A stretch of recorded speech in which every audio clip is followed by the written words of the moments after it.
What's going on, everybody, and welcome back to Comic Breakdown. In this video, we are jumping into the dawn of DC with The Flash issue number 2. This is the Siege of Stillness, with this giant abomination appearing before Wally West, not really understanding anything that is currently going on. He tries to figure this out. He tries to understand what is happening, but he is about to meet some explorers, a group of aliens that seem very interested in Wally's powers. And the question that this comic leaves us wondering, if Wally West hasn't hit the height of his power, what can we expect to see when he does? Make sure you guys have subscribed to the channel, make sure that you like this video, and with that being said, let's dive into this breakdown. Alright gang, so as we dive into this issue, we are picking up with the Abomination and Wally West, as this thing takes a hit at Wally and it sends him flying back.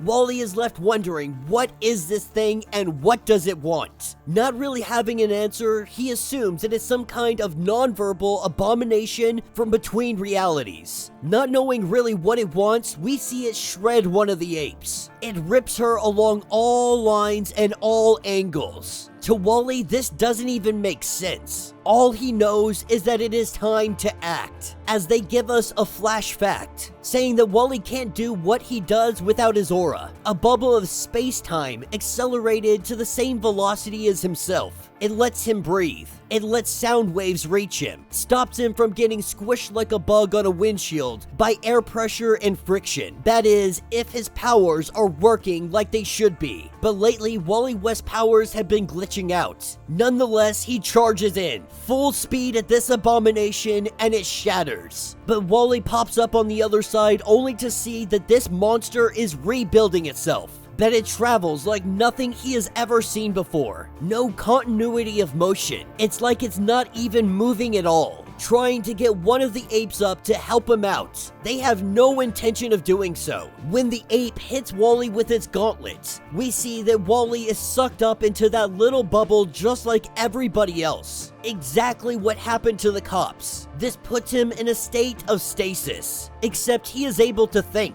Time is still passing, or something that resembles time, as he tries to figure out a way to escape this thing. That is when he hears the voice. A voice asking if he is a sentient organic, asking him if he is aware that he is orbiting 150 kilometers away from the yellow dwarf locally known as Sol. Wally thinking to himself that there is somebody here, that he is in stasis and he can do nothing. But these things tell him that he is not in stasis. As Wally asks who this is, they say that they are the Stillness, getting Wally back where he belongs. Time comes back, but his sanity doesn't seem to be. At this point, Wally is asking what the heck is going on. And this alien group of explorers, they are saying that Wally is not quite as sophisticated as they had hoped. But before they can focus on Wally, they focus on the Abomination, what is referred to as the Uncoiled. With them acting very quickly, they are able to take this monster down. And the group of alien explorers known as the Stillness, they go on to explain to Wally that he was in space because the technology the apes were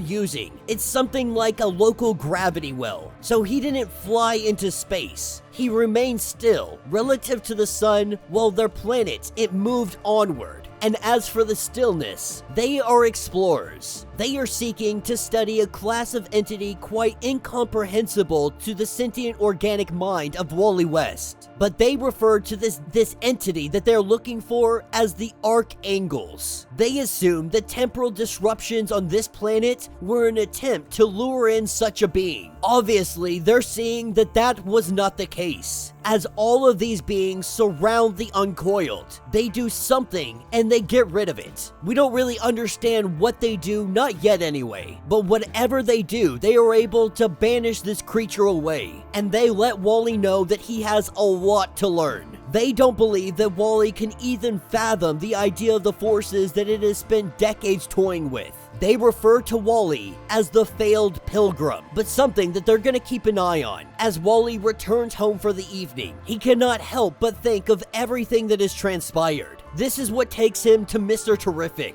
waking him up in the middle of the night, letting him know that they may have a way to take this situation and take care of it, to figure out what Grodd and his apes were doing. They still do not know what the heck Grodd is up to, but they know where he is going to hit next. This time, Wally's coming in with some backup, taking the T-spheres with him, all of them having tranquilizer darts. As Grodd and his apes show up, we see Wally West coming in and taking all of the apes down in an instant. All of them tranked and fast asleep, but this is not stopping Grodd from attacking. Wally thought he had him. He thought he could stop whatever he was doing, but now he sees that he was naive. He was reckless, overwhelmed by the potency and complexity of his own powers. Like the Stillness had said, a failed pilgrim. But this is when Wally stops. He stops running. The connection to the Speed Force has carried him to distant worlds, alternate universes, pocket realities. He has been pretty much unstoppable, and he would be unstoppable if he was the only one connected to the Speed Force. But what's happening right now, this is different. What's been happening to him lately, this is not speed.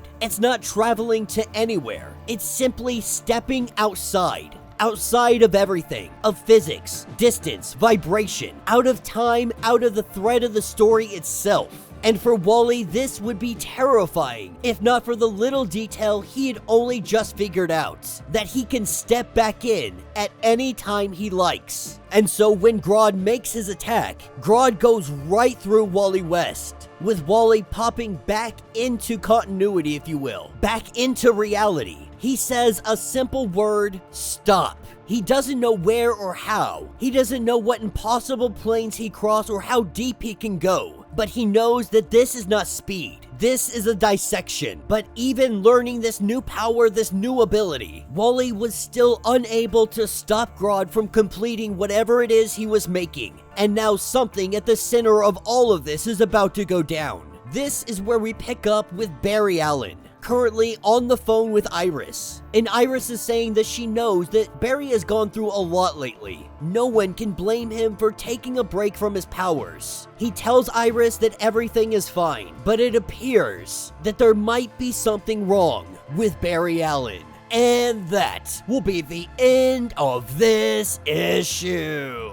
So let me know what you guys think down in the comments. So this is definitely better than the first issue. Now in the first issue, I definitely aired my grievances on how I felt if Wally West were to be depowered. By appearances, it looked like it was headed in that direction, and obviously I was wrong. In fact, they are powering up Wally. They are giving him a new power. Instead of constantly running, he is able to step out of the story, if you will, to step out of space-time, and he can step back in at any moment he wants. But like Wally said, this isn't time travel. This isn't the Speed Force necessarily, but an ability to step out of everything and pop back in the minute he wants to. This means that Wally can be everywhere and he can be nowhere, making him almost intangible, invisible if you will. So for a reference, you could be fighting Wally West. He could be charging directly at you and then simply disappear. And then he could reappear directly behind you, disappear again and appear directly to your left, disappear again and appear directly to your right. And again, this has nothing to do with his speed, at least according to this comic, of what we know so far. So not only does he have the speed to essentially be invisible, but he now has a literal ability to become invisible, to become intangible, to step out of space-time itself and reappear at any second he likes. Wally has just leveled up in such a fantastic way. I was very skeptical getting into this. I was not sure how I was going to feel about it, but man, I'm here for it. The Stillness seems to be very interesting, the Uncoiled even more interesting. Wally getting some new powers, and it appears that Barry is stepping away from his powers. But could it be that Barry lost his powers? Could he be telling everybody that he's taking a break from being the Flash, but in reality, his powers aren't working correctly? Wally has been dealing with a similar-like issue, so we really don't know what this is going to entail or what this is going to mean. I do hope that Barry doesn't take the hit in lieu of Wally when it comes to taking away a speedster's, running ability to move how they move. Because I love Barry Allen just as much as I love Wally West. Each of them so unique in their own way. And I really had liked the idea that Barry Allen was out there really mapping the multiverse, the omniverse. And it seems like we've moved away from that ever since Dark Crisis. But this issue, much better than the first issue. This one makes me much more excited to see what they're gonna do with the Flash, what's in store for Wally West, and these brand new characters that they have brought to fruition. So let me know your thoughts, let me know your theories, if you would like to get completely caught up on everything that is going on with the Flash. Be sure to check out the link in my description as well as the top of this video. It will get you completely caught up on everything that is going on with this series. If you would like to support the channel, you can always do so by joining the channel membership. Much like Patreon, having multiple different tiers, from $1 to $50, from loyalty badges to comics every single month. Not only are you helping out the channel tremendously, but you are getting tons of perks in the process. Now, if you're unable to do this, do me a favor, subscribe to the channel, like this video, hit that notification bell, and with that being said, until the next breakdown.